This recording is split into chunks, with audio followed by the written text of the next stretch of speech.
My husband had strictly forbidden me from visiting his farm, but after his death the lawyer handed me the keys and said, "Now it's yours." I planned to sell it immediately, but out of curiosity I decided to visit first. When I opened that door, I lost my breath because inside was everything I had ever dreamed of, but that's not even the most shocking part of this story. I want to pause here. I'm so glad you're here with me. If you're watching this video, please hit that like button and subscribe to my channel, and I desperately want to know in the comments where you're listening to my story of revenge from. Are you in New York? Texas? Maybe somewhere overseas? I need to know how far this incredible journey has traveled, because what happened to me could happen to anyone. Now, let me take you back to where this all began. My name is Monique Washington, and 3 months ago I thought I knew everything about my husband Philip after 30 years of marriage. I was wrong. Dead wrong. It was a gray Tuesday morning in Chicago when Mr. Henderson, Philip's lawyer, called me into his downtown office. I was still wearing black, still couldn't bring myself to put on colors. Philip had been gone only 2 weeks, taken by a sudden heart attack that came out of nowhere. At least that's what I believed then. "Mrs. Washington," Mr. Henderson said, sliding a manila envelope across his mahogany desk, "there's something Philip never told you about." Inside that envelope were keys. Old weathered keys attached to a keychain that read, "Lone Star Ranch, EST 1987. My hands trembled as I held them. Philip owned a ranch? I whispered, staring at these foreign objects. That's impossible. He would have told me. Mr. Henderson's expression was grave. It's a 400-acre property in East Texas near Carthage. He specifically instructed that you should only receive these keys after his death. He paused, watching my face. "Mrs. Washington, that property is now worth considerably more than your Chicago home." The room started spinning. In 30 years of marriage, Philip had never mentioned owning land. He'd grown up poor in Texas, moved north for college, and we'd built our life together from nothing. We shared everything, or so I thought. Why would he hide this from me? I asked, my voice barely audible. "I honestly don't know, ma'am." But he was very clear about one thing. He said you were never to visit that property while he was alive. Never.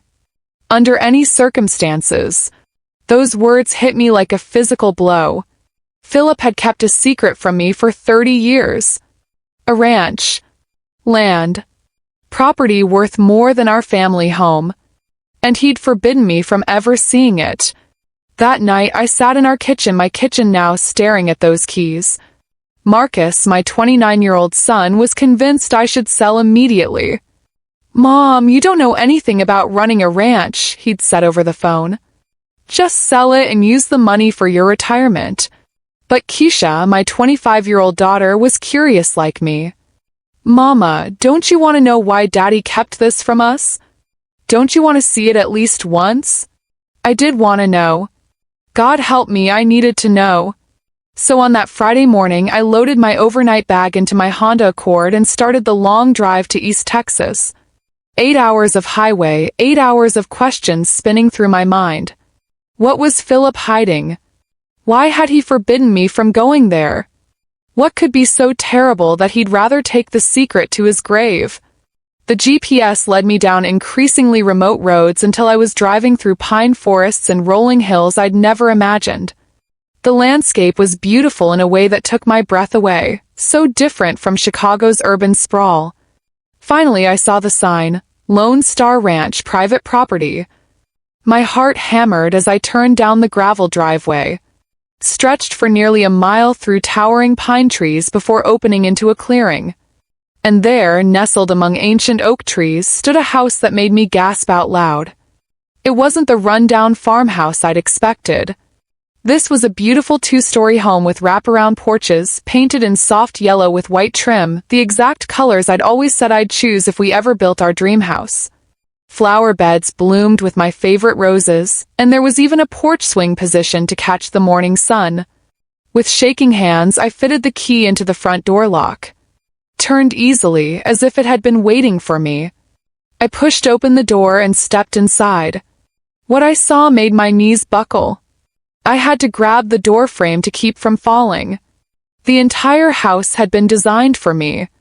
The living room was painted in the soft sage green I'd admired in magazines but never dared to try in our Chicago home. The furniture was exactly the style I'd always loved, but Philip said was too fancy. Overstuffed sofas in cream and dusty blue, antique wooden coffee tables, built-in bookshelves filled with leather-bound classics. But that wasn't what made me cry. On the mantelpiece above a beautiful stone fireplace sat framed photographs, dozens of them. Pictures of me that I'd never even known Philip had taken. Me reading in our garden back home. Me laughing with the kids at Christmas. Me painting watercolors on our back porch, a hobby I'd given up years ago when life got too busy. In the center of all these photos was a handwritten note in Philip's familiar script. "My beloved Monique, welcome home." I sank onto that beautiful cream sofa and sobbed. Not just from grief, but from complete confusion. Philip had created my dream home in secret. But why? And why here in the middle of nowhere, Texas? Why had he forbidden me from seeing this place that he'd clearly built with so much love? I wiped my tears and forced myself to explore further. The kitchen was a cook's dream: granite countertops, professional appliances, and a breakfast nook that overlooked what appeared to be, were those horse stables in the distance? Horses had been my childhood dream, abandoned when we moved to the city and focused on raising our family and building Philip's construction business. Room by room, I discovered more impossibilities. A master bedroom with French doors opening onto a private garden. A bathroom with a clawfoot tub positioned perfectly for stargazing. And upstairs, in what should have been a spare bedroom, I found something that made my heart stop completely. An art studio. A real artist's studio with north-facing windows, professional easels, and every art supply imaginable. Watercolors, oils, acrylics, brushes of every size, canvases stretched and waiting.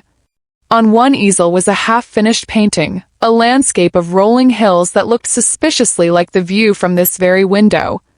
But I hadn't painted in 15 years. Taped to the easel was another note. "You gave up your dreams for us. Now it's time to dream again." P. I stood in that beautiful studio, surrounded by everything I'd ever wanted, and felt my world tilt completely off its axis. Who was my husband? Who was Philip Washington, and how had he known me better than I knew myself? But as the sun began to set over those rolling Texas hills, casting golden light through my new studio windows, I realized this was only the beginning. 'Cause if Philip had kept this secret for 30 years, what else had he hidden from me? And why, in God's name, had he waited until he was dead to let me find it? Little did I know, the ranch was about to reveal secrets that would change not just my life, but everything I thought I knew about the man I'd loved for 3 decades. Secrets that would turn my own children against me. Secrets that would bring dangerous men to my door. But those discoveries were still to come. That first night, I simply stood in my dream house that shouldn't exist, holding those mysterious keys, and whispered into the Texas darkness. "Philip, what have you done?" To understand how deeply Philip's secrets cut into my soul, you need to know what our marriage meant to me. You need to understand the 30 years I gave to this man, believing we shared everything. I met Philip Washington when I was 22 years old, fresh out of college with an art degree I thought would change the world. He was 25, working construction in Chicago, trying to build something from nothing after leaving his family behind in Texas. He never talked much about why he'd left, just said his family didn't understand his dreams and he needed to make his own way. I should have asked more questions then. But when you're young and in love, you think you have forever to learn all the secrets. Philip was the most determined man I'd ever met. While other guys my age were still figuring themselves out, Philip had plans. Big plans.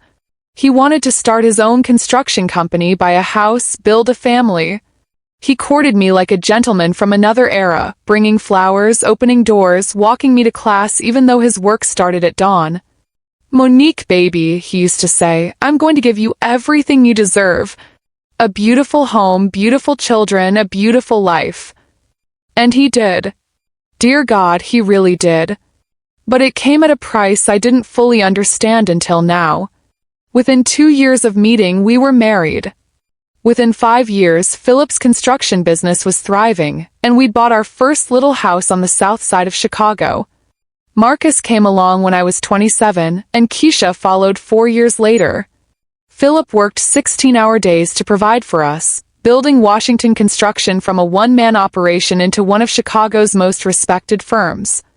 I gave up my art dreams gladly. Well, maybe not gladly, but willingly. Lovingly.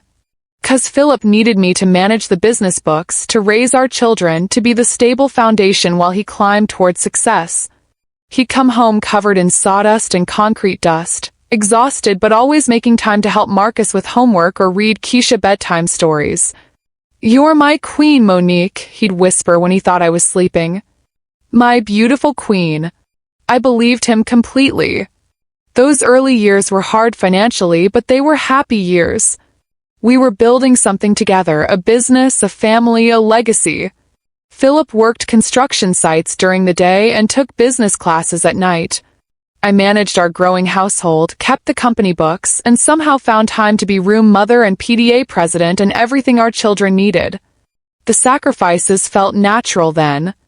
When Philip said we couldn't afford art supplies because we needed to reinvest in the business, I understood. When he said family vacations would have to wait because we were saving for the children's college funds, I agreed. When he gently suggested I stop painting because the smell of acrylics bothered his allergies, I packed my brushes away without complaint. I told myself it was temporary. I told myself we'd have time for my dreams later, once the business was established, once the kids were grown. But later never came. Just kept getting pushed further away. Children grew up knowing their father as a successful businessman who could afford their private schools, their music lessons, their college educations. Philip Washington was respected in our community, active in our church, generous with his success. Everyone knew us as the couple who'd built something beautiful together. What they didn't know, what I didn't know, was how carefully Philip controlled every detail of our life. Looking back now, I can see the patterns. Philip made all the major financial decisions, though he always presented them as discussions. Philip chose our vacation destinations, always somewhere far from Texas. Philip decided when we could afford home improvements, new cars, family celebrations. But he did it so lovingly, so thoughtfully, that it never felt like control. "Baby, you work so hard managing everything," he'd say when I'd get overwhelmed with the household and business responsibilities. "Let me handle the big decisions so you can focus on what you do best, taking care of our family." And I let him. God help me, I let him because I trusted him completely. The only time I ever saw cracks in Philip's calm demeanor was when anything related to Texas came up. If Marcus or Keisha asked about his family, his childhood, why we never visited his hometown, Philip would change the subject so smoothly you'd barely notice. "Ancient history, baby," he'd say with that charming smile. "We're Chicago people now. This is where our life is." When I'd suggest visiting Texas for a family vacation, seeing where their father grew up, Philip would suddenly remember urgent business trips or family obligations that made travel impossible. "Maybe next year, Monique. Business is too busy right now." But next year never came either. By the time Marcus and Keisha graduated college, I'd stopped asking. By then, Philip's deflections had become so routine that even the children stopped wondering about their Texas heritage. We were the Washington family of Chicago, successful and solid and completely disconnected from whatever past Philip had left behind. I threw myself into being the perfect wife, the perfect mother, the perfect business partner. I volunteered at charity events, hosted dinner parties for Philip's clients, managed our beautiful home with skill that would make Martha Stewart proud. I convinced myself that this was enough, that this was the life I'd chosen. But sometimes, late at night, I'd find myself standing at our bedroom window, looking out at the city lights, and wondering what happened to the girl who used to paint sunrise landscapes and dream of traveling the world. Philip must have noticed those moments because he'd always appear behind me, wrapping his strong arms around my waist. "What are you thinking about, beautiful?" "Nothing important," I'd always answer. And I meant it. My dreams felt selfish compared to everything we'd built together. But now, standing in that art studio he'd created for me in secret, I realized Philip had been watching me more carefully than I'd ever imagined. He'd seen every sacrifice, noticed every dream I'd set aside. The question that haunted me was this: if he'd known me well enough to create my perfect sanctuary, why hadn't he just given me permission to dream while he was alive? Why had he waited until death to give me back myself? The months before Philip's heart attack should have prepared me for something. Looking back, the signs were there, glaring and obvious. But grief has a way of making you rewrite history, doesn't it? Philip had become increasingly secretive in his final year.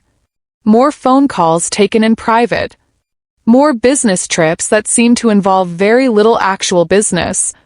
More times when I'd catch him staring at me with an expression I couldn't read, something between sorrow and determination. "You feeling okay, honey?" I'd ask, and he'd smile, that same charming smile that had won my heart 30 years earlier. "Never better, baby. Just thinking about how blessed we are." But there were other moments.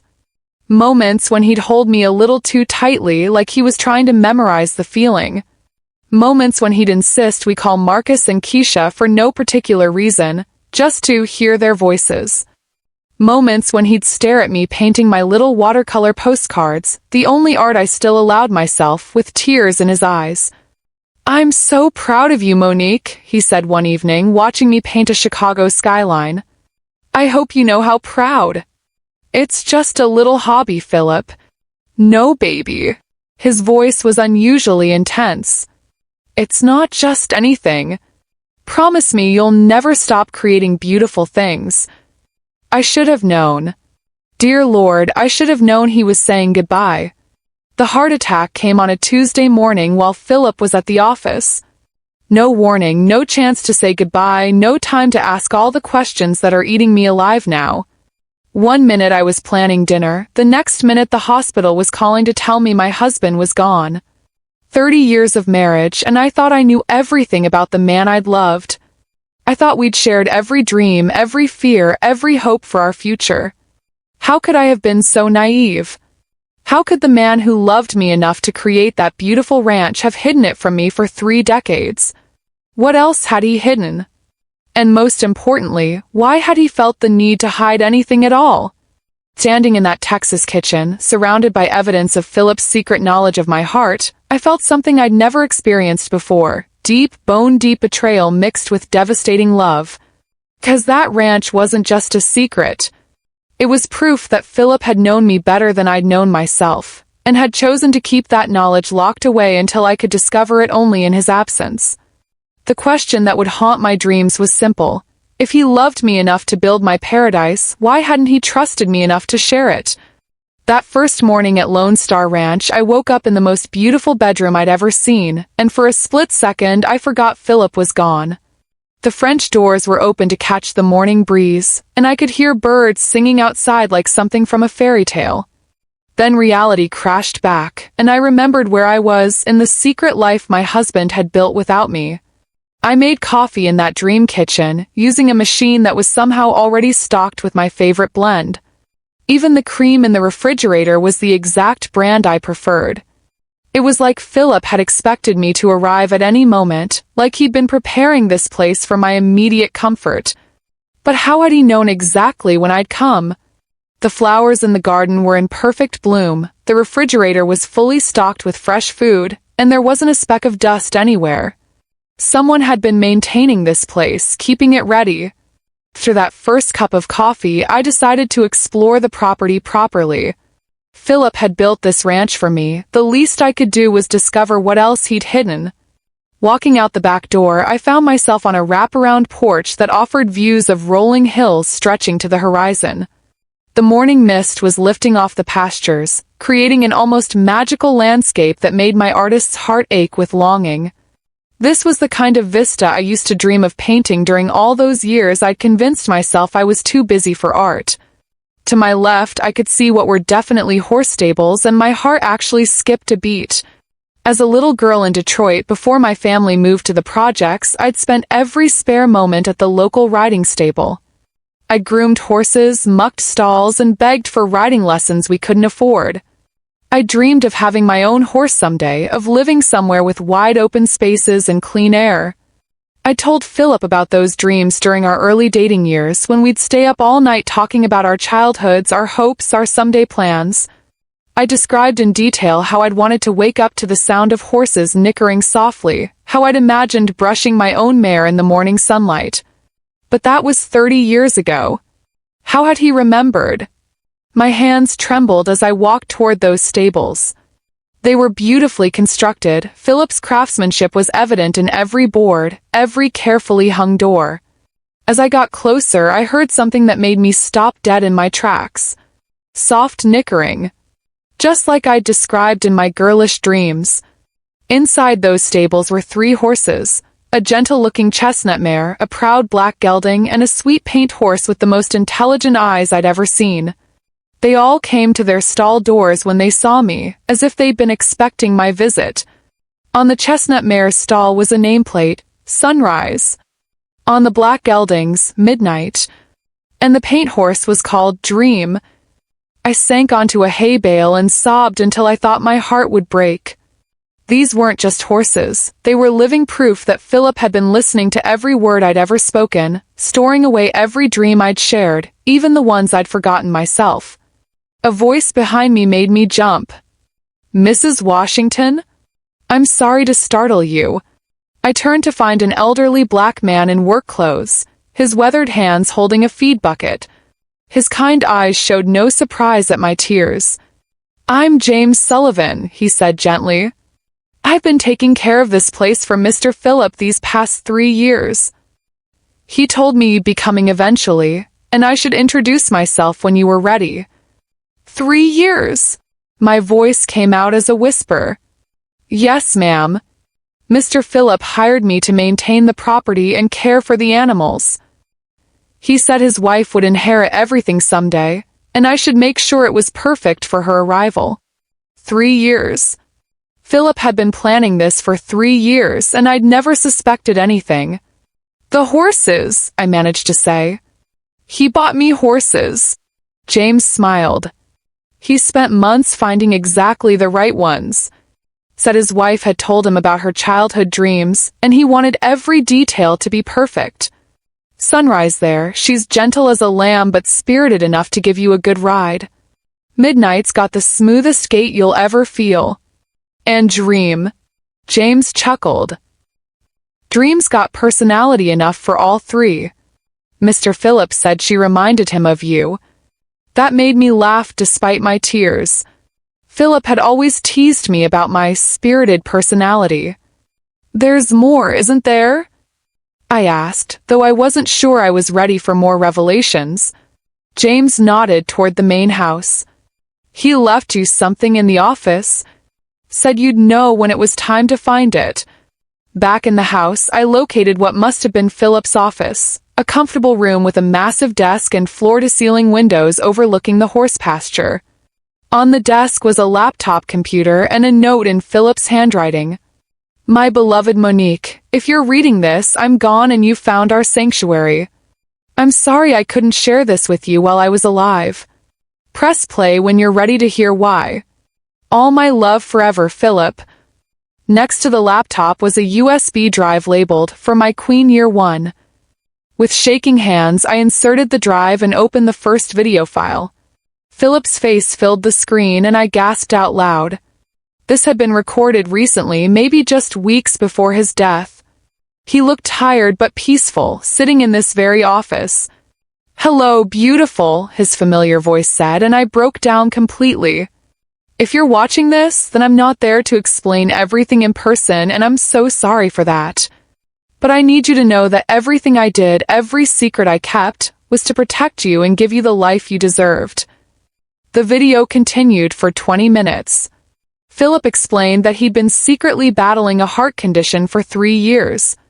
The doctors had given him a poor prognosis, and he'd decided to spend his remaining time creating something beautiful for me rather than burden me with the knowledge of his illness. "I watched you give up your dreams for our family," he said in the video, his eyes glistening with unshed tears. I watched you pack away your art supplies, stop talking about horses, stop mentioning all the places you wanted to travel. You never complained, baby. Not once. But I saw the sadness in your eyes sometimes, and I swore I'd give those dreams back to you someday.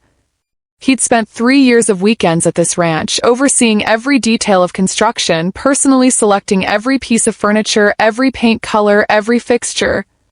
He'd studied my old art from college, researched the supplies I'd need to start painting again, and even commissioned a local artist to leave the half-finished landscape in my studio. I wanted you to have somewhere to heal after I'm gone, he continued. Somewhere that's entirely yours, where you can remember our love and start dreaming new dreams. But that was just the first video. The USB drive contained dozens of files, organized by date and labeled with instructions. Watch when you're feeling sad. Watch when you miss our conversations. Watch on your birthday. Watch when you're ready to paint again. Philip had recorded a year's worth of messages, trying to guide me through my first year of widowhood from beyond the grave. In one video, he talked me through exactly how to care for the horses. In another, he gave detailed instructions for the art supplies he'd left in my studio. There were videos of him cooking my favorite meals in this very kitchen, recorded so I could follow along when I was ready to stop living on takeout and grief. I know you, Monique Washington, he said in one particularly emotional recording. You're going to blame yourself for not seeing the signs of my illness. You're going to think you failed me somehow. But baby, you gave me 30 years of perfect love. You made every day worth living. This ranch isn't an apology. It's a celebration of the woman who made my life complete. I spent the entire day watching those videos, crying and laughing and feeling my husband's love wrap around me like a warm blanket. Philip had thought of everything, from practical matters like which local contractors to call for repairs, to emotional support for holidays and anniversaries we'd never share again. But as the sun set over those beautiful Texas hills and I sat in my custom-designed studio holding brushes I hadn't touched in decades, I realized something that chilled me to the bone. If Philip had been planning this for 3 years, if he'd known his time was limited, if he'd spent every weekend building this sanctuary, when had he been making all those mysterious business trips?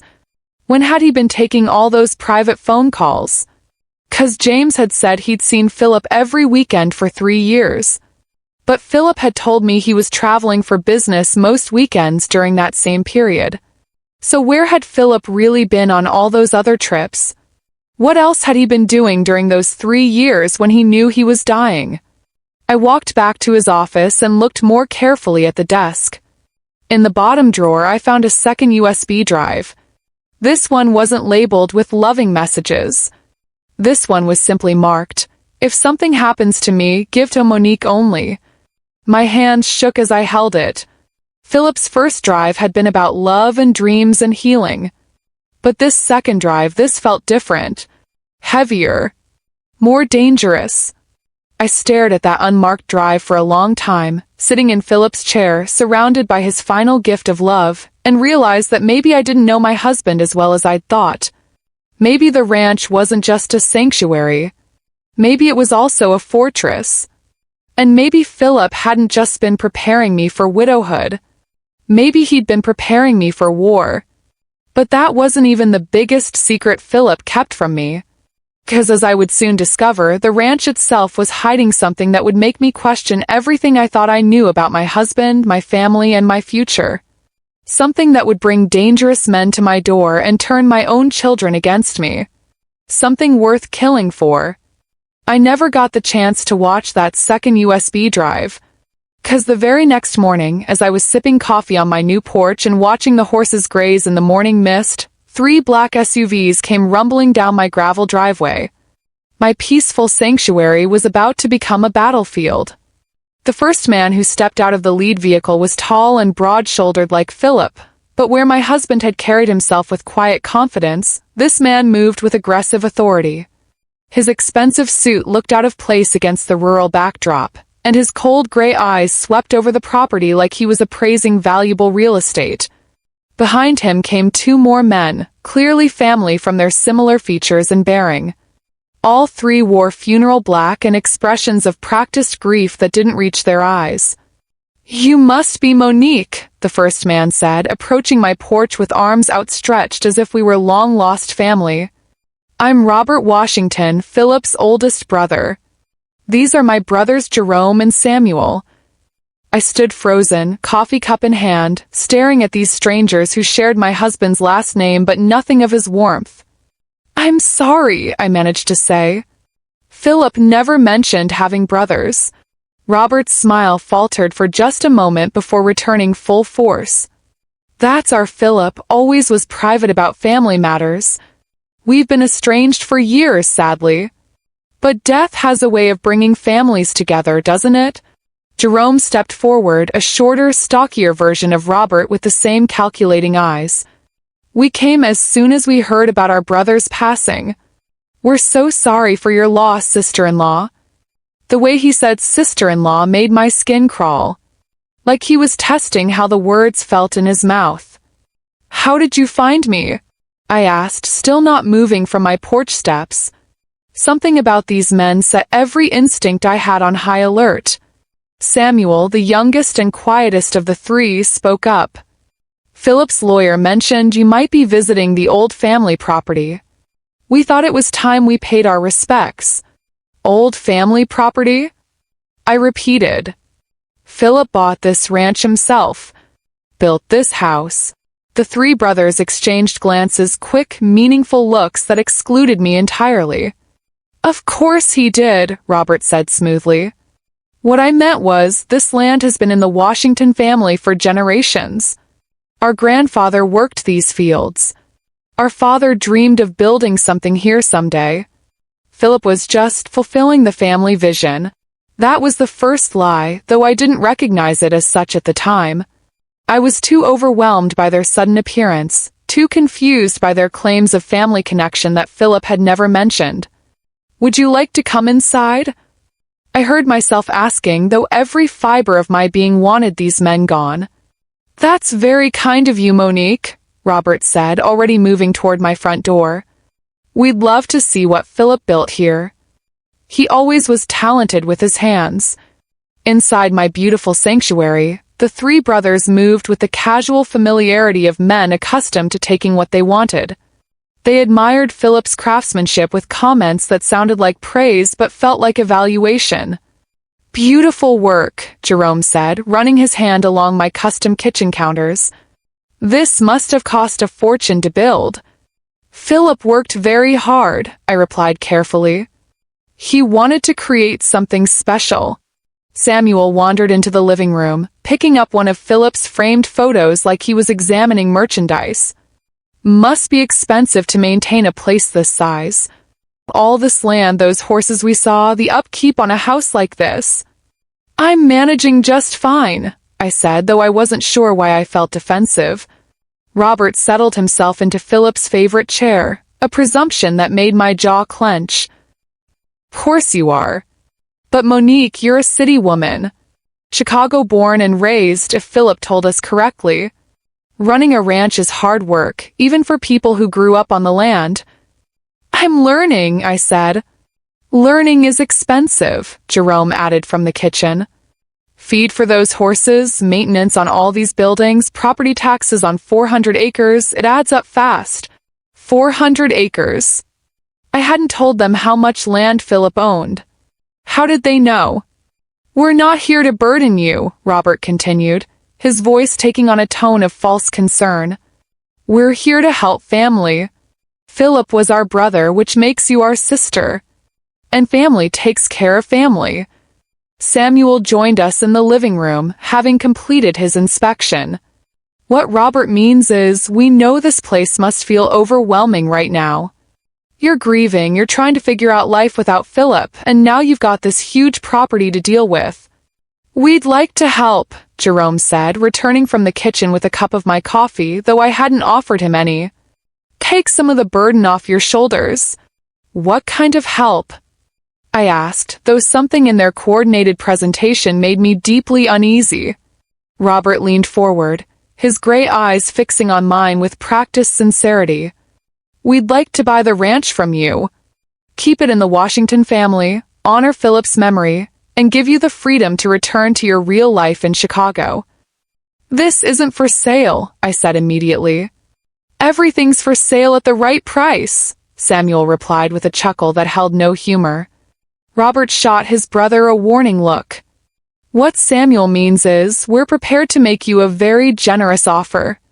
Enough to secure your retirement, pay for your children's futures, give you the financial freedom Philip would have wanted you to have. They stayed for 3 hours. 3 hours of carefully worded suggestions about how difficult ranch life would be for a city woman like myself. 3 hours of subtle implications that Philip had been overwhelmed by the property and might not have been thinking clearly in his final years. 3 hours of increasingly specific questions about property boundaries, mineral rights, and recent geological surveys. Geological surveys I'd never heard Philip mention. By the time they finally left, promising to stay in touch and help however we can, I felt like I'd been interrogated by professionals, which I was beginning to suspect I had been. That evening, I called Marcus and Keisha to tell them about their father's mysterious brothers. I expected them to be as confused as I was. Instead, their reactions chilled me to the bone. "Mom, maybe you should listen to them," Marcus said over the phone. "I've been worried about you trying to manage that place alone." "Daddy's brothers found you?" Keisha asked.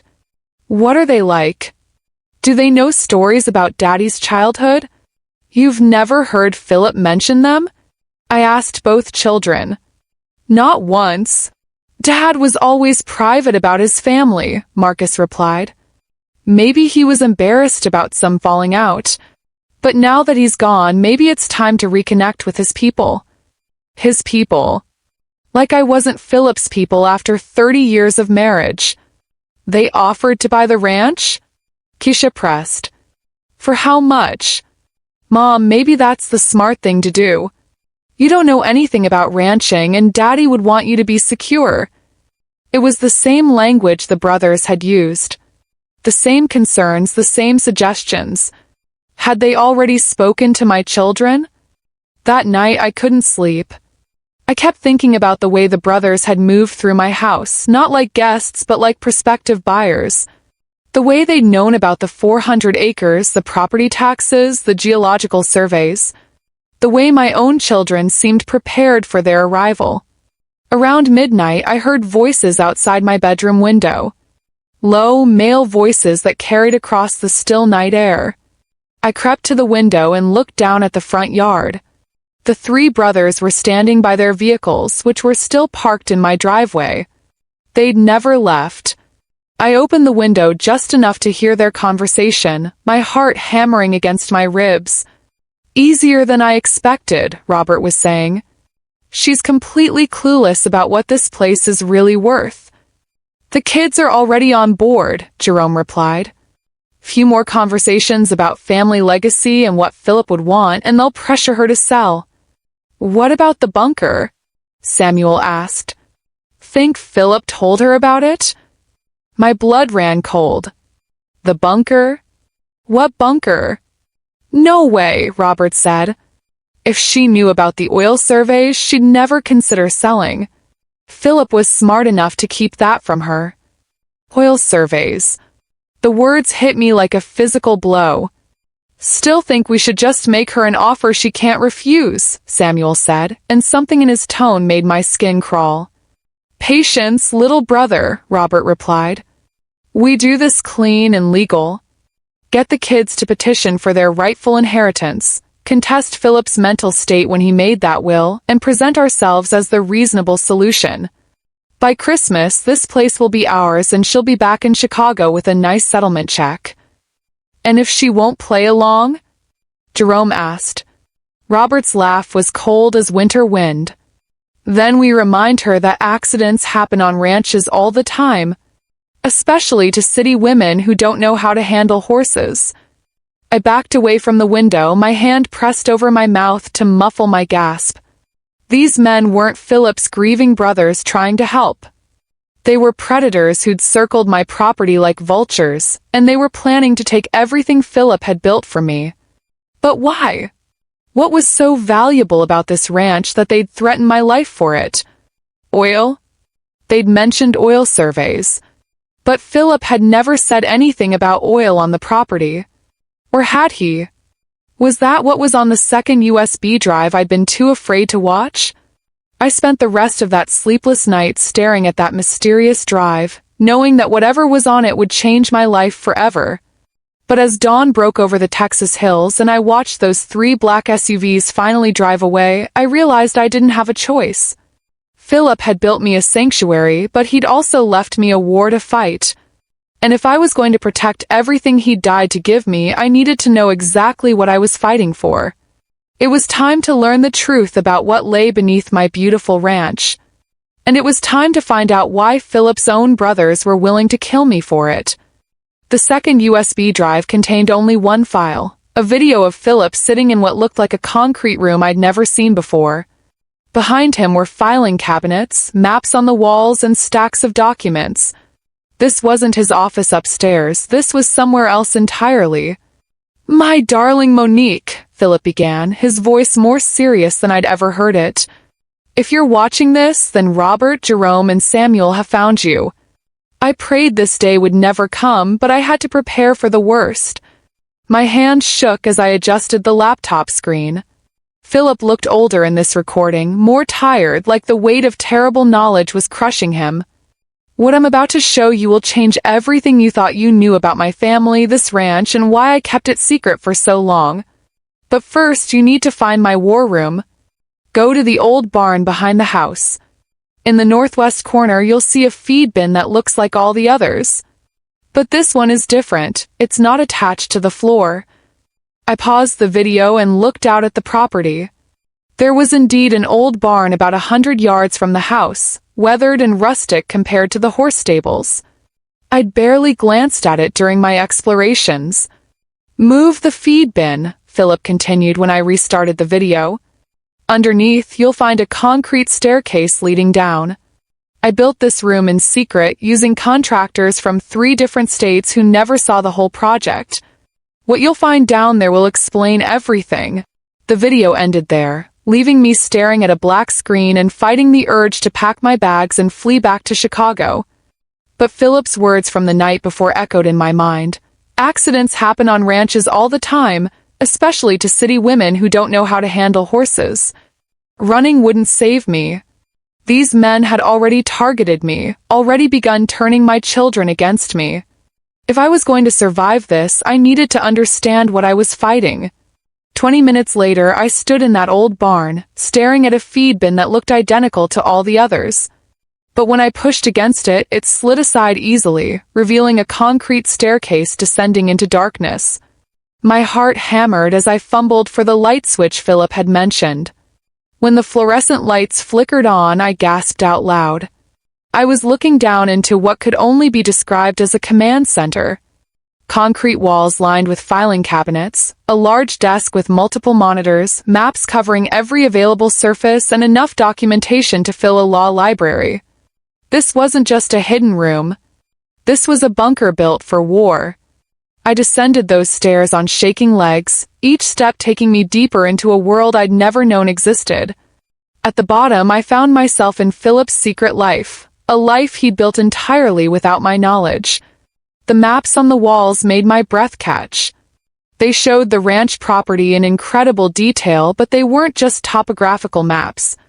These were geological surveys, mineral rights documents, and oil exploration reports. Red circles marked specific areas, with notes in Philip's handwriting calculating potential yields and market values. According to these documents, Lone Star Ranch was sitting on one of the largest untapped oil reserves in East Texas. Conservative estimates put the value at over $50 million.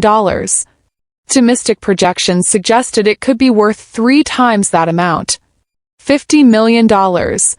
My knees gave out, and I sank into Philip's desk chair, staring at numbers that might as well have been written in a foreign language. But that was just the beginning. The filing cabinets contained 3 years' worth of meticulous documentation about Robert, Jerome, and Samuel Washington. Philip hadn't just been preparing a sanctuary for me. He'd been building a case against his own brothers. Bank records showed decades of financial fraud. The brothers had been running elaborate schemes involving elderly family members, forged documents, and stolen property. They'd systematically robbed their own relatives, including their aging parents, of life savings and property rights. One thick folder contained correspondence with the FBI. Philip had been working with federal agents for over 2 years, helping them build cases against his brother's criminal enterprises. The most recent letter, dated just weeks before Philip's death, indicated that indictments were imminent. Another folder held medical records, Philip's medical records. The heart condition that killed him hadn't been sudden. He'd been diagnosed 3 years earlier with a degenerative condition that gave him maybe 5 years to live.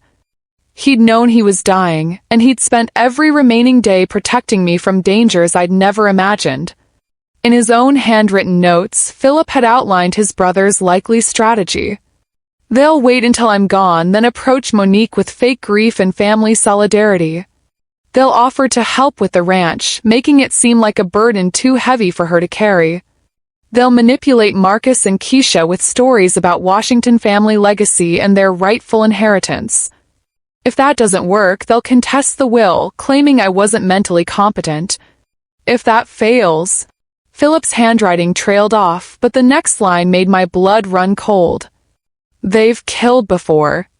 The deaths of Cousin Martha and Uncle James weren't accidents. I have proof. Proof? Philip had proof that his brothers were murderers.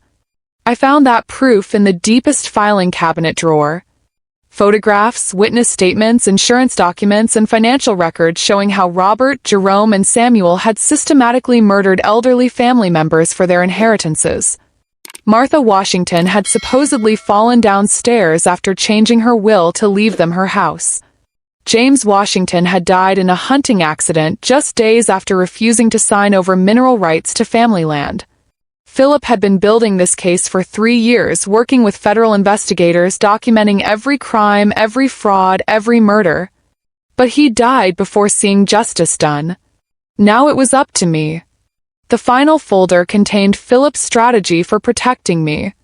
He'd anticipated every move his brothers would make, every manipulation they'd attempt. He'd prepared legal documents, gathered evidence, and even identified allies I could trust, including FBI agent Sarah Chen, who'd been his primary contact in the federal investigation. But most importantly, Philip had legally protected the ranch in ways that would make it nearly impossible for his brothers to take. The mineral rights were held in a separate trust, the property was protected by environmental easements, and the oil leases were structured to benefit me exclusively. Even if they somehow got the surface land, they'd never touch the oil beneath it. As I sat in that underground bunker, surrounded by 3 years of my dead husband's preparation for a war I'd never known was coming, I finally understood the depth of his love. Philip hadn't just given me a ranch. He'd given me a fortress. He'd spent his final years not just creating my dreams, but building walls around them to keep his family's evil from destroying what we'd built together. The man I'd thought was keeping secrets from me had actually been fighting a secret war to protect me. Now the question was, what was I going to do with the weapons he'd left me? I could run, pack my bags, take whatever settlement Robert offered, and return to my safe life in Chicago. Let his brothers have their oil money and wash my hands of the whole nightmare. Or I could fight. Use Philip's evidence, contact Agent Chen, and finish the war my husband had died fighting. As I sat in that concrete bunker, holding documentation of murders and fraud that stretched back decades, I thought about the horses Philip had chosen for me. Sunrise, Midnight, and Dream, 3 animals picked for their spirit and strength. Philip hadn't chosen gentle creatures who would run from danger. He'd chosen fighters. Just like he'd chosen me. I thought about the art studio he'd built, the dreams he'd preserved, the life he'd designed for my healing. Then I thought about Robert's cold laugh when he talked about accidents happening to city women. These men had murdered their own family members for money. They'd threatened my life, manipulated my children, and invaded the sanctuary Philip had died to create for me. They'd picked the wrong woman to threaten. I stood up in that bunker, surrounded by evidence of my husband's love and his family's evil, and made my choice. I wasn't running back to Chicago with my tail between my legs. I wasn't letting Philip's murderous brothers steal everything he'd built. I was going to war. But first, I had some phone calls to make, starting with FBI agent Sarah Chen, who was going to be very interested to learn that her star witness's widow had just inherited 3 years' worth of evidence against some very dangerous men. Philip had spent his final years preparing me for this fight. The least I could do was win it. After all, I had something his brothers didn't: the truth, federal allies, and the righteous anger of a woman who'd finally learned just how much her husband had loved her. They thought they were hunting a helpless widow. Instead, they'd walked into a trap 30 years in the making. Let the games begin. I thought discovering Philip's bunker and evidence would give me strength to face whatever came next. I was wrong. Nothing could have prepared me for the phone call I received 3 days later.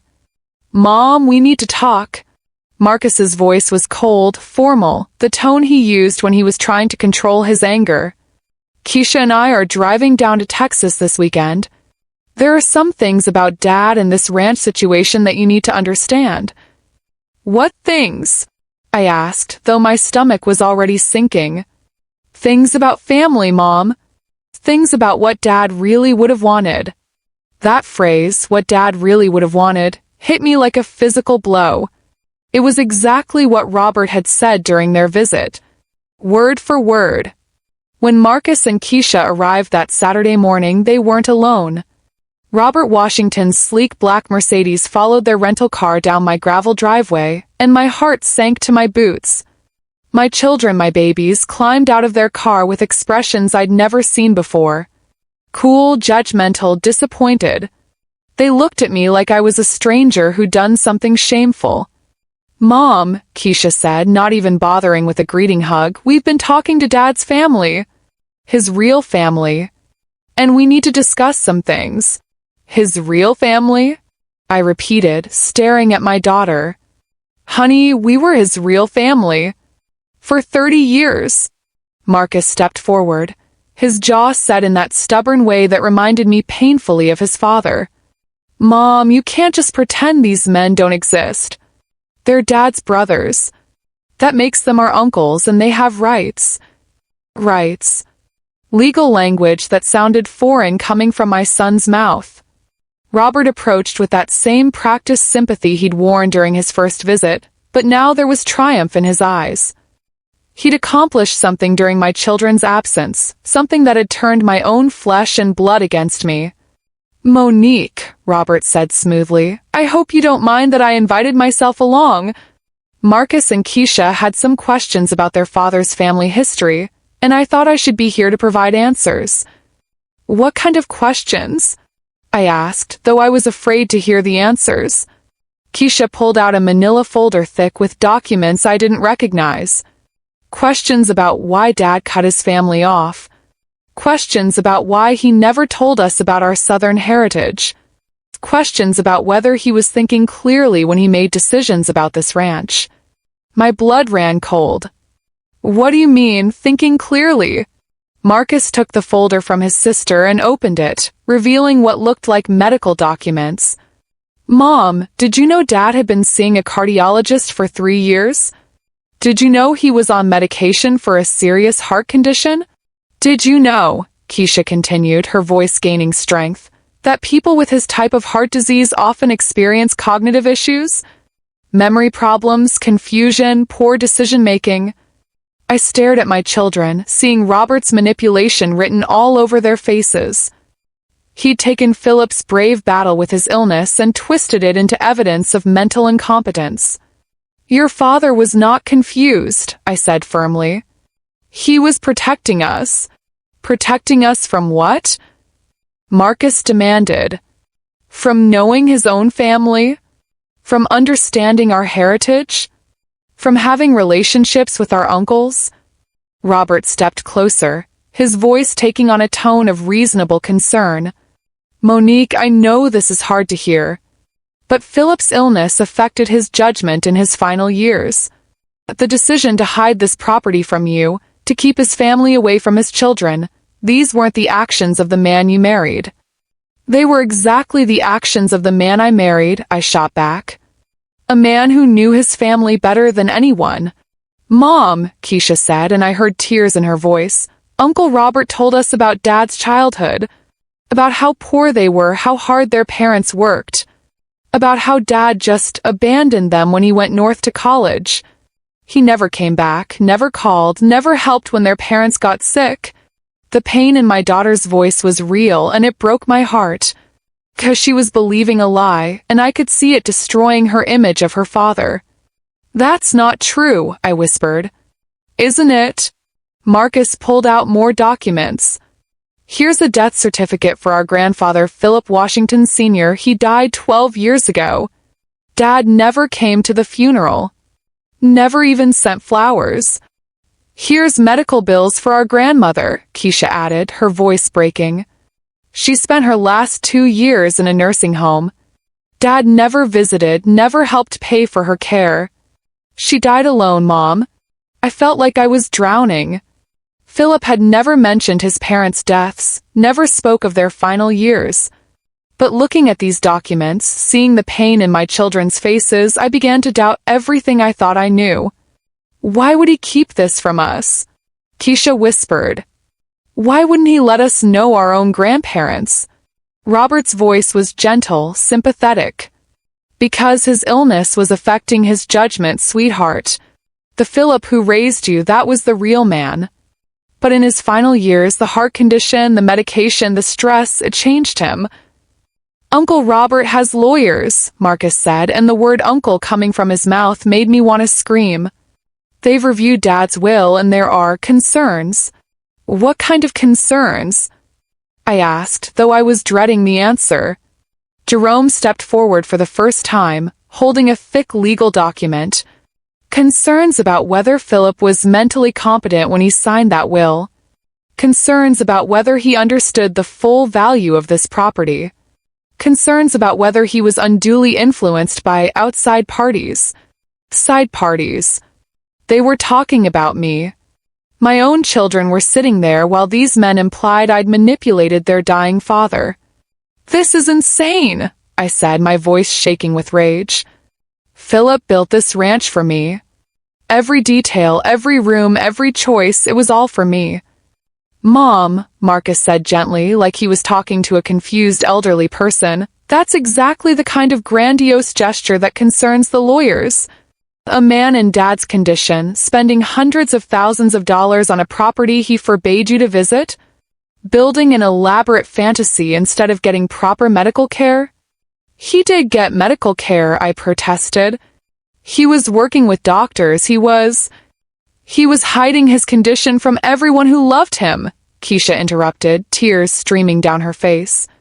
He was making major financial decisions while suffering from a disease that affects cognitive function. And now you want to keep everything for yourself while his real family gets nothing. Real family. There it was again, the knife that cut deepest. Robert moved in for the kill. We're not asking you to give up everything, Monique. We know Philip loved you. We know you deserve security. But this property, it belongs to the Washington family. It always has. We've had it appraised, Samuel spoke up for the first time. The land alone is worth nearly $2 million. Add the improvements Philip made, and we're looking at significant value. More than any one person should handle alone. $2 million. They were lowballing the value by more than 25 times, not mentioning the oil reserves beneath the surface. But they were counting on me not knowing the property's true worth. What we're proposing, Robert continued, is fair to everyone. We'll buy the ranch from you at full appraised value, $2 million cash. You take that money, return to your life in Chicago, and we'll make sure the Washington family legacy is preserved. And if I say no? I asked. Marcus and Keisha exchanged glances. Mom, Marcus said slowly, we love you, but we can't support you keeping Dad's family away from their heritage. If you won't do the right thing voluntarily, we'll have to take legal action, Keisha finished. We'll contest the will on grounds of Dad's mental incompetence. We'll fight for our inheritance, and for Uncle Robert's rights as Dad's blood family. The betrayal hit me like a physical blow. My own children, the babies I'd raised, the young adults I'd sacrificed my dreams to support through college, were threatening to sue me. They were choosing these strangers over their own mother. "You would do that to me?" I whispered. "You would drag your father's memory through court, question his mental state, destroy everything he built for us?" "We're trying to honor his memory," Marcus said firmly. "The real Philip Washington, not the confused man who made these strange decisions at the end." They left that afternoon, my children and the men who'd poisoned them against me.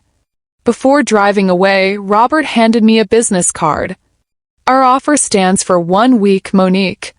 After that, things get complicated. Think about what Philip would really want. His children provided for, his family reunited, his legacy preserved. Don't let pride destroy what's left of this family." I stood on my porch, watching their cars disappear down the driveway, and felt more alone than I'd ever felt in my life. Even during those first weeks after Philip's death, I'd had my children's love and support. Now I had nothing. No family who believed in me. No children who trusted my judgment. No one who understood that Philip's secrets had been protection, not betrayal. That night, I sat in Philip's underground bunker, surrounded by evidence of his love and his family's evil, and faced the hardest truth of all. Having proof meant nothing if no one would believe you. My own children thought I was a selfish widow trying to steal their father's legacy. They believed his brother's lies about cognitive decline and grandiose gestures. They were prepared to destroy me in court rather than trust the woman who'd raised them. For the first time since discovering the ranch, I understood why Philip had kept so many secrets. Love wasn't always enough. Sometimes the truth was too dangerous, too complicated, too painful for the people you loved most to accept. But I also understood something else. Philip had spent 3 years preparing for this exact scenario. He'd known his brothers would manipulate our children. He'd known they'd contest his will, question his mental state, and try to turn my babies against me. And he'd prepared weapons for this war too. I pulled out my phone and scrolled to the number Philip had left me, FBI agent Sarah Chen. It was time to stop playing defense. If my children wanted to choose sides, they needed to understand exactly what they were choosing between. And if Philip's brothers wanted to wage war on his widow, they were about to discover that the man they'd underestimated for 30 years had left behind a warrior they'd never see coming. The gloves were coming off. FBI agent Sarah Chen answered on the second ring, despite it being nearly midnight. "Mrs. Washington? I've been expecting your call." Her voice was crisp, professional, but I could hear genuine concern underneath. "Agent Chen, I need help. Philip's brothers are trying to steal everything, and they've turned my children against me." "I know. We've been monitoring their movements since Philip's death. Can you get to Dallas tomorrow? There are some things you need to see, and we have a lot to discuss." 8 hours later, I sat in a federal building in downtown Dallas, staring at surveillance photos of Robert, Jerome, and Samuel Washington. But these weren't recent photos, some dated back over a decade. "Your husband was our best asset in a multi-state investigation," Agent Chen explained, spreading files across the conference table. "The Washington brothers have been running elder fraud schemes throughout Texas, Louisiana, and Arkansas for 20 years. We estimate they've stolen over $12 million from elderly family members and other victims." $12 million. My head spun as I tried to process that number. Philip came to us 3 years ago when he discovered what they'd done to his parents. His father didn't die of natural causes, Mrs. Washington. He was murdered for his life insurance policy. The room tilted around me. Murdered. Agent Chen opened another file, revealing medical records and insurance documents. Philip Washington Sr. was in excellent health at 72. Then Robert convinced him to change his life insurance beneficiaries, claiming it would help with tax planning. 2 weeks later, the old man died from what appeared to be a heart attack. But Philip had him exhumed and privately autopsied. She handed me a toxicology report that might as well have been written in ancient Greek. But the highlighted sections were clear enough, traces of compounds that shouldn't have been in an elderly man's system. Digitalis poisoning, Agent Chen explained. Impossible to detect unless you know what to look for. Makes the death appear to be natural heart failure. Philip's mother died 6 months later, officially from grief and declining health. Unofficially, Agent Chen showed me more medical records. Same toxicology markers. The brothers collected on both life insurance policies, plus inherited the family farm in Louisiana. I thought about the documents Robert had shown my children, the death certificates, the nursing home bills, the story about Philip abandoning his sick parents. They lied, I whispered. They told Marcus and Keisha that Philip never helped, never visited. Your husband spent over $100,000 trying to get justice for his parents, Agent Chen said. Private investigators, forensic experts, legal fees. That's how he came to our attention. Local police thought he was a grief-stricken son making wild accusations. But Philip had evidence. She pulled out a thick folder marked Evidence, Washington Investigation. Banking records showing suspicious transfers from his parents' accounts. Medical records documenting their perfect health before sudden decline. Insurance documents showing recent beneficiary changes. And testimony from nursing home staff about family visits that coincided with unexplained health episodes. My stomach churned as I realized what Philip had discovered about his own family. But the parents were just the beginning, Agent Chen continued.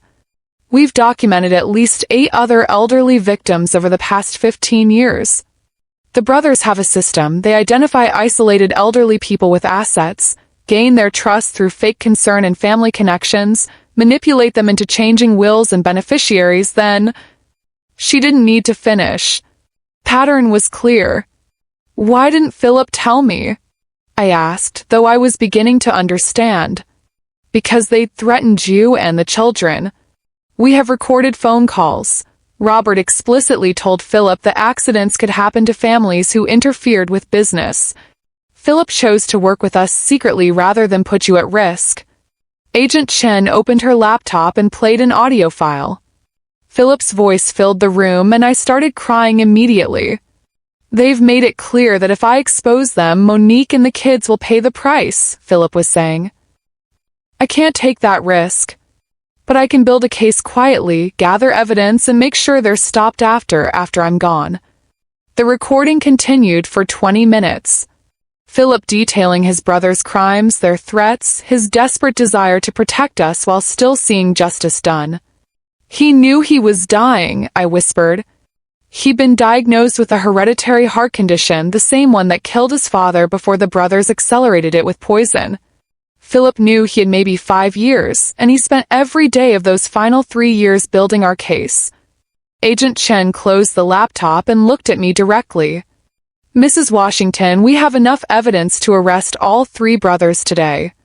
The only reason we haven't is because Philip asked us to wait until after his death, until you and the children were safely away from any retaliation. But they found me anyway. They found you because they're desperate. The ranch is their last big score. They know about the oil deposits, and they know it's worth enough to set them up for life. But they also know Philip left evidence that could destroy them. They don't know about the bunker?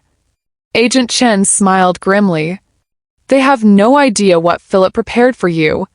But Mrs. Washington, you need legal help beyond what the FBI can provide.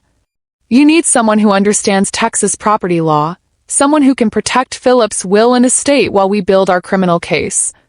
She handed me a business card. Catherine Rodriguez, attorney at law. She specializes in complex estate disputes, and she's been briefed on your situation. 2 hours later, I sat in the plush downtown Austin office of Catherine Rodriguez, watching her review Philip's will and the brothers' legal challenge. This is garbage, she said bluntly, tossing their petition aside. They're claiming mental incompetence based on a heart condition? The man was building a federal criminal case while designing and constructing a multi-million-dollar property. That doesn't sound like cognitive decline to me. Catherine was a small, fierce woman with silver hair and steel in her voice. I liked her immediately. But what about my children? I asked. They believe the brothers' story about Philip being confused. They believe it because they don't have all the facts, Catherine replied. What if we gave them all the facts?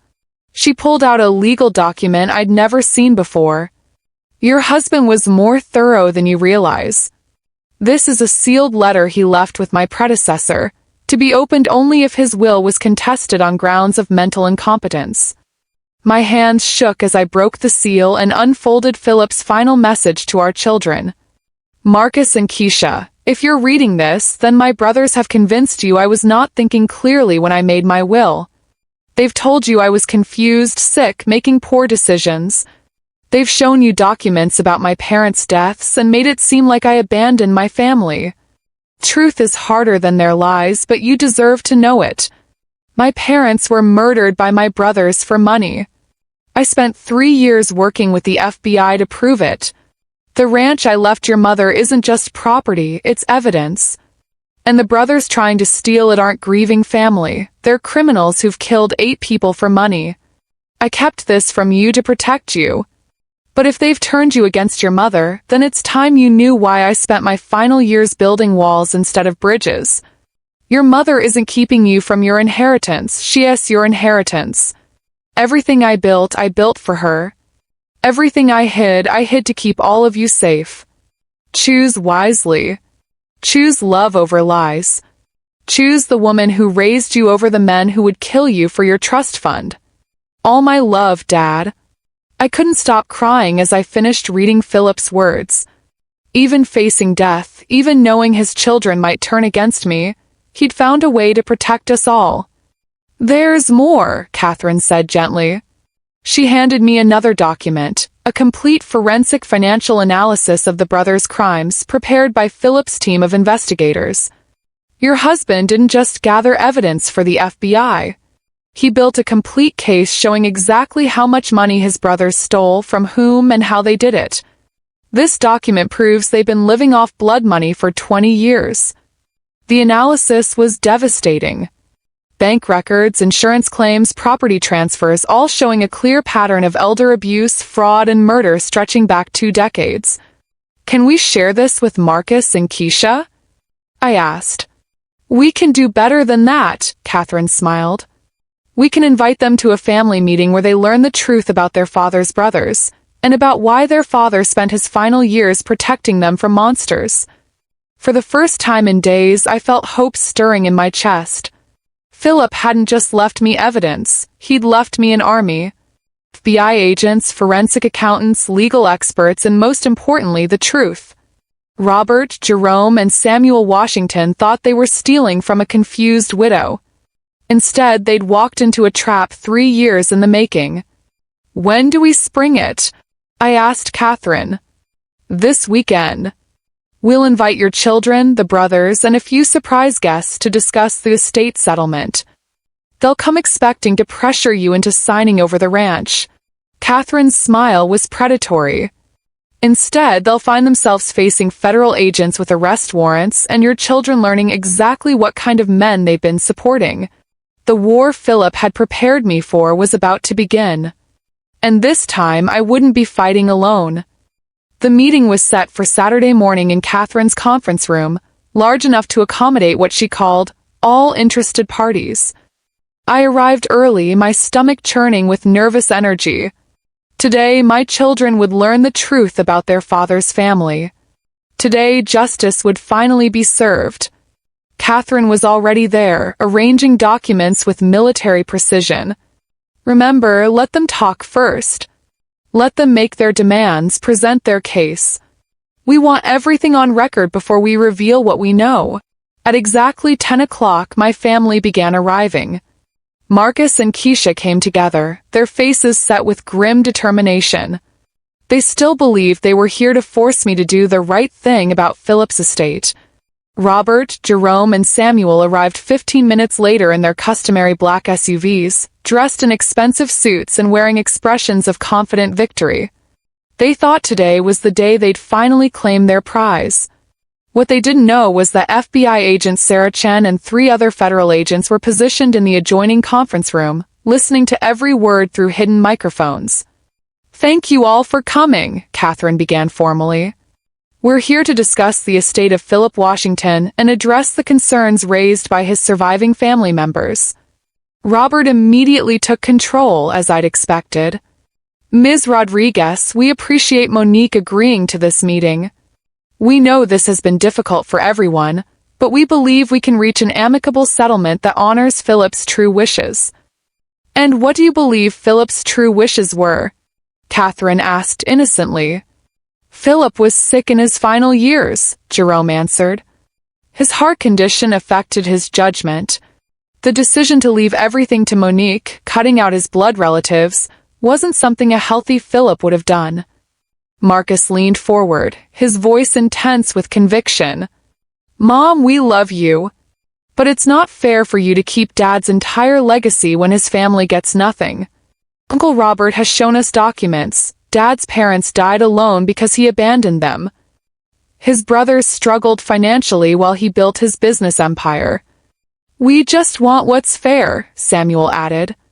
"A modest portion of the estate. Enough to honor our parents' memory and maintain the family property." Keisha pulled out papers I recognized, the same fabricated documents they'd shown my children before. "Mom, look at these medical bills. Look at how Grandpa and Grandma Washington suffered while Dad was building his company. How can you justify keeping everything when his family was in need?" I looked at my children's faces, seeing genuine pain and moral conviction. They truly believed they were fighting for justice. They had no idea they were fighting for murderers. Catherine nodded thoughtfully. "Those are serious allegations. Mr. Robert Washington, you're claiming that Philip was mentally incompetent when he made his will." "The evidence speaks for itself," Robert replied smoothly. "A man with severe heart disease, making grandiose financial gestures, hiding major property purchases from his wife? Those aren't the actions of someone thinking clearly. And you believe the estate should be divided differently?" "We're prepared to be generous," Robert said, producing a legal document. "We'll purchase the ranch for $3 million above the appraised value and split that money between Monique and Philip's 3 brothers. Everyone benefits, everyone gets closure. $3 million.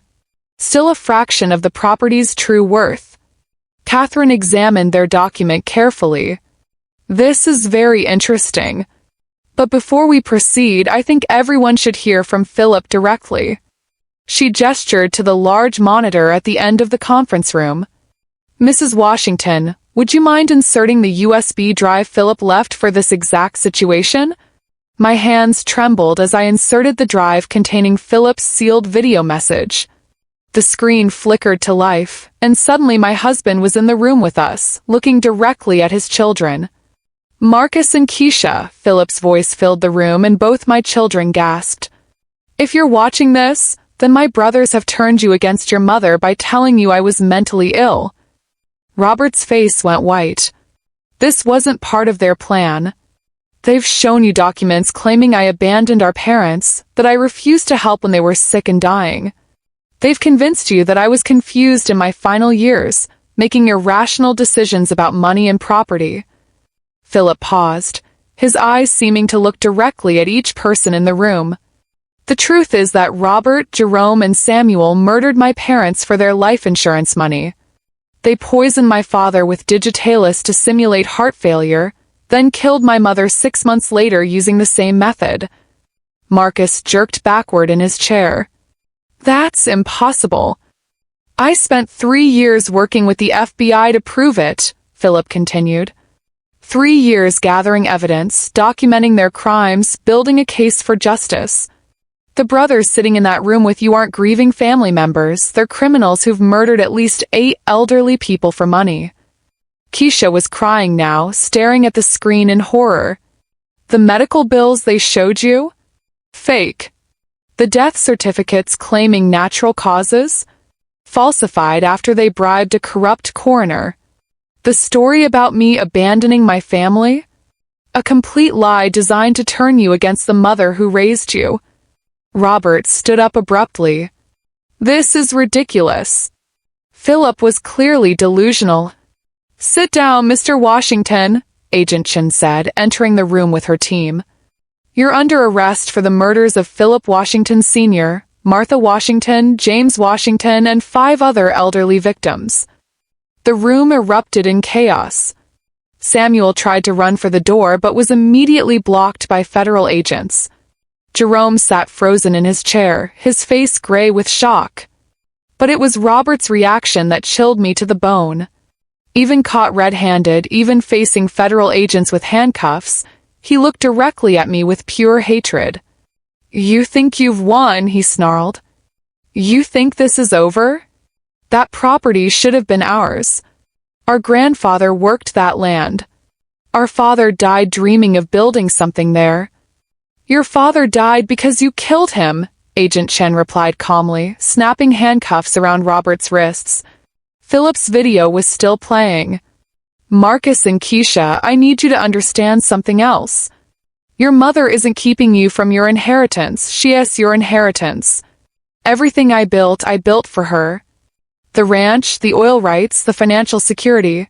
It's all designed to take care of the woman who sacrificed her dreams so we could build ours. My children were sobbing now, the full weight of their betrayal hitting them. There's one more thing, Philip's voice continued. Robert, if you're watching this, you should know that your medical emergency, the heart condition you'll claim you need family donors for, is another lie. You don't have the hereditary Washington heart condition. But your half-siblings in Louisiana do. Robert's face went completely white. That's right, brothers. Our father had other children before he met our mother. Children he never acknowledged, children who grew up poor in Louisiana while you 3 lived comfortable lives. If you need organ donors, you might want to contact Marie and Joseph Thibodeau in New Orleans. They're your real family. The final blow. Even Robert's planned manipulation about needing medical help was exposed as another lie. As the federal agents led the 3 brothers away in handcuffs, Marcus and Keisha finally turned to me. Mom, Marcus whispered, we're so sorry. We believed them. We thought Dad was sick, confused. We thought you were being selfish. Keisha threw her arms around me, sobbing. We chose them over you. Our own mother. How could we be so stupid? I held my children close, feeling my heart breaking and healing at the same time. You were manipulated by experts, I whispered. They've been doing this for 20 years. But you came back to me. That's all that matters. Catherine was gathering the legal documents, her expression satisfied. The will contest is dismissed. Mrs. Washington, the ranch is completely yours, free and clear. The oil rights alone will set you up for life. Through the conference room windows, I could see news vans arriving. Word was already spreading about the arrest of the Washington brothers, about their decades of elder abuse and murder. Philip's final video message was still playing, his voice offering one last piece of guidance. Monique, my love, you were always stronger than you knew. I couldn't protect you from this fight, but I could give you the weapons to win it. Live freely. Dream again. And remember that love, real love, sometimes means preparing for battles you pray will never come. The room fell silent as Philip's image faded from the screen. My husband was gone, but his protection lived on. His love had reached across death to save his family one final time. Marcus took my hand. Mom, can you forgive us? Can we start over? There's nothing to forgive, I said, pulling both my children close. Your father would be proud. We fought for truth and truth won. Side reporters were shouting questions about the Washington brothers and their crimes. But inside Catherine's conference room, my family was whole again. Philip's war was over. And love had conquered all. 6 months later, I stood in my art studio watching the sunrise paint the Texas hills in shades of gold and amber. My easel held a half-finished landscape, the first painting I'd completed in 20 years. Philip had been right about so many things, but especially about this. I'd never stopped being an artist. I'd just forgotten how to see myself clearly. The legal aftermath had been swift and merciless. Robert, Jerome, and Samuel Washington were sentenced to life in prison without parole for multiple counts of first-degree murder. The FBI had uncovered even more victims than Philip had known about: 12 elderly people across 4 states, all killed for their money over a 20-year period. Their assets, houses, bank accounts, investment portfolios built on blood money were seized and distributed to the families of their victims. The brothers who tried to steal my ranch ended up with nothing but concrete cells and the knowledge that their crimes had finally caught up with them. "Mom, the coffee's ready." Keisha's voice drifted up from the kitchen below. My daughter had moved to the ranch 3 months ago, taking a remote position with her marketing firm so she could help me manage the property. She claimed it was temporary, just until I got settled, but I could see the peace in her eyes when she worked with the horses each morning. Marcus visited every other weekend, bringing his wife and twin girls to experience the wide-open spaces their grandfather had preserved for them. Watching my granddaughters chase butterflies through the meadow while their father taught them to ride Sunrise, I understood why Philip had fought so hard to protect this legacy. The oil development had been handled exactly as Philip had planned. Rather than strip mining the land for maximum profit, I'd partnered with a company that specialized in environmentally responsible extraction. The drilling sites were carefully positioned to preserve the natural beauty of the ranch, and the profits, more money than I could spend in 10 lifetimes, went into trust funds for my grandchildren and charitable foundations that Philip had specified in his detailed instructions. My husband had thought of everything, even how to honor the land while securing our family's future. The horses had taught me as much as Philip's videos about healing from grief. Sunrise, with her gentle spirit and patient nature, had helped me rediscover confidence I'd lost during those dark weeks when my own children didn't trust me. Midnight, proud and strong, reminded me daily that surviving trauma could make you more beautiful, not less. And Dream, with her spirited personality and intelligent eyes, showed me that starting over didn't mean abandoning who you'd always been. James Sullivan had become more than a ranch hand. He'd become family. The elderly caretaker who'd maintained Philip's secret for 3 years had stories about my husband that painted pictures of a man I was still getting to know. Philip working through thunderstorms to finish my studio before winter. Philip sleeping in the barn during foaling season to make sure the horses were safe. Philip driving to 3 different states to find the perfect roses for my garden. "He talked about you every day," James told me one evening as we watched the sunset from the porch. Every single day for 3 years, he'd tell me something new he wanted to add to the house, something else he thought would make you smile. Those conversations with James helped heal wounds I didn't even know I carried. For 30 years, I'd felt guilty about Philip working so hard, about not contributing more financially, about being just a wife and mother while he built an empire. Now I understood that I hadn't been just anything. I'd been his inspiration, his motivation, his reason for fighting so hard to create something beautiful. The community had embraced me in ways I'd never expected. Word had spread about Philip's 3-year battle to expose his brother's crimes, about his sacrifice to protect his family even while facing his own mortality. Local business owners, church groups, and neighboring ranchers had reached out with offers of friendship and support. Catherine Rodriguez had become not just my lawyer but a trusted friend.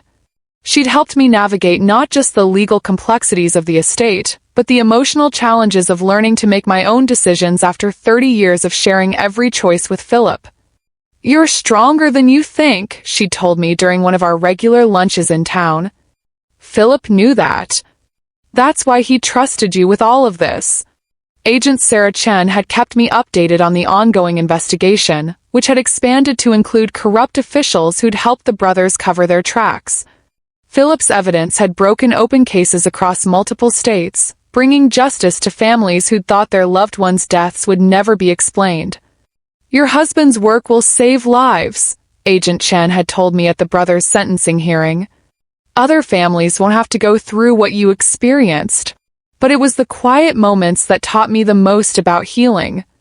Evenings spent painting in my studio while Keisha read in the chair Philip had positioned to catch the last light. Weekend mornings when Marcus would call just to hear about my week, genuinely interested in my daily life for the first time since he'd left for college. Afternoons spent riding through the pastures, feeling the wind in my hair and remembering what it felt like to be completely free. Philip's final gift hadn't just been the ranch or the financial security. It had been the chance to discover who Monique Washington was when she wasn't defined by what everyone else needed from her. I was a woman who could run a business, manage investments, and make decisions that affected multiple families' livelihoods. I was an artist whose work was getting stronger every day, whose landscapes were starting to capture not just what I saw but what I felt. I was a mother whose children had learned to respect her judgment, and a grandmother whose legacy would extend far beyond anything I'd imagined possible. Most importantly, I was a woman who'd been loved so completely that her husband had spent his final years building walls around her dreams to keep them safe from the world's cruelty. Standing in that studio, surrounded by canvases filled with Texas sunrises and meadow wildflowers, I finally understood what Philip had tried to tell me in all those videos. Love wasn't just about what you shared while you were together, it was about what you built to last after you were gone. The ranch wasn't just property. It was proof that love could reach across death, that protection could take forms you never recognized until you needed them most. Philip had known his brothers would come for me eventually, and he'd spent 3 years making sure I'd have everything I needed to not just survive their attack, but emerge stronger than before. As I put the finishing touches on my painting, a landscape showing the view from our bedroom window, painted in the golden light Philip had positioned our bed to catch each morning, I heard familiar voices on the porch below. Marcus had arrived early with his family, and my granddaughters were already pestering Keisha about writing lessons. This was Philip's real legacy. Not the oil money or the property or even the justice he'd secured for his parents. His legacy was a family that had survived betrayal, learned to trust each other again, and found their way to a place where love could grow without fear. I set down my paintbrush and walked to the window, looking out over land that stretched to the horizon. Somewhere out there, Philip's parents were finally at peace, their murderers behind bars. Somewhere in the pasture, horses he'd chosen with such care were living the life he dreamed for them. And here in this house, the woman he'd loved was painting her first masterpiece at 52 years old, surrounded by children and grandchildren who understood finally what real family meant. If you're watching this story and have ever felt betrayed by those who should love you most, remember this. Sometimes the greatest love shows itself in the protection we never see. Sometimes the people who seem to be keeping secrets are actually building fortresses around your dreams. And sometimes the hardest battles we face are fought by people who love us so much they're willing to fight alone rather than burden us with the weight of their weapons. Philip taught me that love isn't just about the life you build together, it's about the legacy you leave behind. It's about creating something so strong, so carefully planned, so filled with protection that it can guard the people you love long after your own voice falls silent. That's the kind of love worth fighting for. That's the kind of legacy worth building. And that's the kind of family worth protecting no matter what it costs. The war is over. Love won. And every sunrise over these Texas hills is proof that some kinds of protection are stronger than death itself. Did you like my story? And which city are you listening from? Let's meet in the comments. Give us a like if you enjoyed this story. Thank you so much for your sweet support. I'm looking forward to your comments on the story. On the screen you can see 2 new life stories that I highly recommend. There's so much more on my channel. By the way, don't forget to subscribe, it encourages me to keep bringing more stories like this. See you in the next life story. With love and respect.